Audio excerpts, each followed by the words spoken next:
2. The thing that Isaiah son of Amoz hath seen concerning Judah and Jerusalem.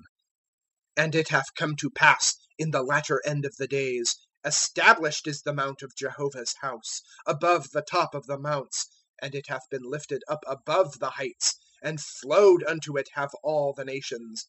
And gone have many peoples, and said, Come, and we go up unto the mount of Jehovah, unto the house of the God of Jacob, and he doth teach us of his ways, and we walk in his paths.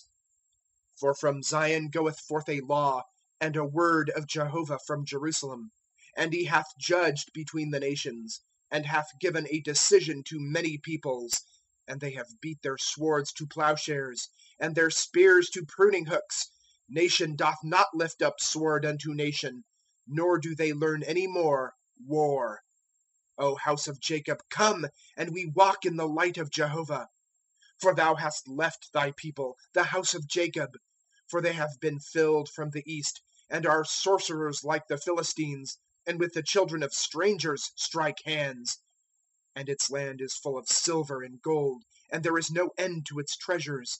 And its land is full of horses, and there is no end to its chariots. And its land is full of idols. To the work of its hands it boweth itself, to that which its fingers have made. And the low boweth down, and the high is humbled, and thou acceptest them not. Enter into a rock, and be hidden in dust, because of the fear of Jehovah, and because of the honor of his excellency. The haughty eyes of man have been humbled, and bowed down hath been the loftiness of men. And set on high hath Jehovah alone been in that day.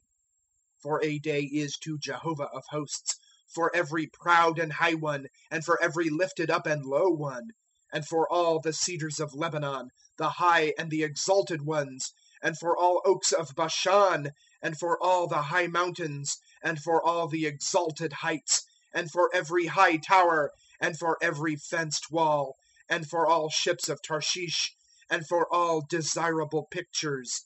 And bowed down hath been the haughtiness of man, and humbled the loftiness of men.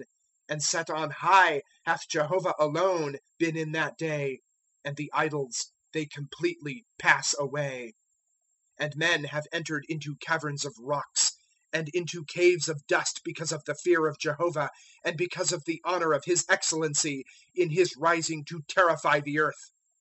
In that day doth man cast his idols of silver, and his idols of gold, that they have made for him to worship, to moles and to bats, to enter into cavities of the rocks, and into clefts of the high places, because of the fear of Jehovah, and because of the honor of his excellency, in his rising to terrify the earth.